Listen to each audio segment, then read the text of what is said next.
Nombreux sont ceux qui ont entendu parler d'anthroposophie. Pour certains, ce terme désigne une philosophie, d'autres le relient à la pédagogie Waldorf qu'ils connaissent ou aux produits Déméter issus de l'agriculture biodynamique. D'autres encore ont rencontré la médecine anthroposophique dans l'une des cliniques où elle est pratiquée ou encore dans un cabinet médical. Rien qu'en Allemagne, en effet, on en dénombre plus d'1 millier. Cette médecine est considérée comme faisant partie des médecines naturelles dites douces. Elle intègre les données de la médecine scientifique actuelle et l'élargit méthodiquement au domaine de l'âme et de l'esprit.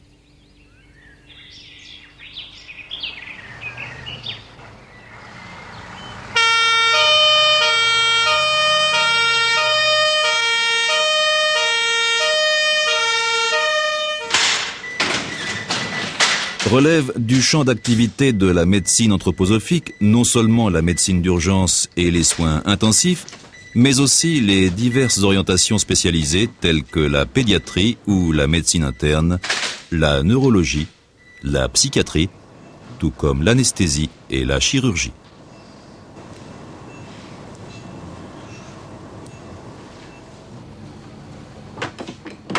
Elle utilise également des moyens modernes de diagnostic comme le scanner ou l'imagerie par résonance magnétique.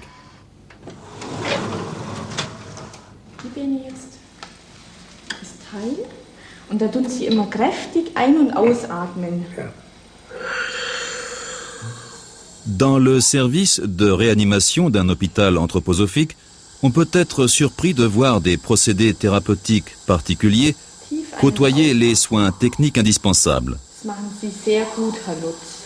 Par exemple, le massage dit rythmique ou certaines méthodes de friction externe. Soignants et thérapeutes se sentent aussi solidairement responsables de l'approche humaine et de l'accompagnement spirituel de ces malades les plus gravement atteints. Anthroposophie signifie littéralement « sagesse de l'homme ». Face à la vision matérialiste qui est celle de notre époque, elle propose une conception qui tient davantage compte de la dignité humaine.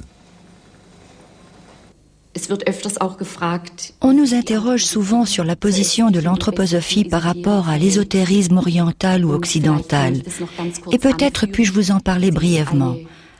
L'anthroposophie est une science de l'esprit et l'ésotérisme devrait être compris comme étant totalement centré sur une aspiration chrétienne, plaçant la personnalité humaine ou, comme dans l'Évangile selon saint Jean, le je ou le je suis au centre du développement.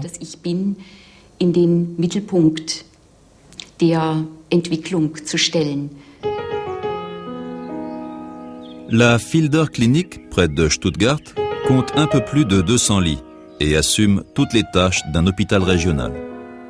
Elle est l'une des 7 cliniques anthroposophiques qui, à côté d'un grand nombre de cabinets médicaux, ont vu le jour en Allemagne et en Suisse.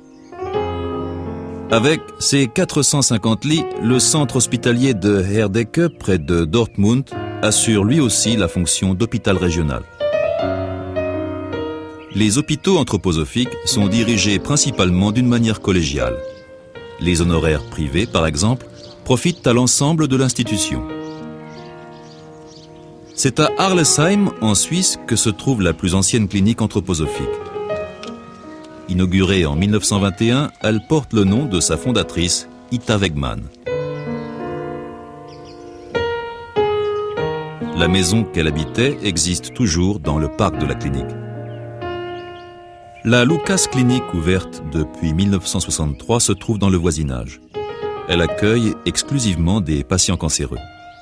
Son jardin, conçu de manière écologiquement intéressante, offre à ces malades gravement atteints la possibilité de réfléchir et de se ressourcer.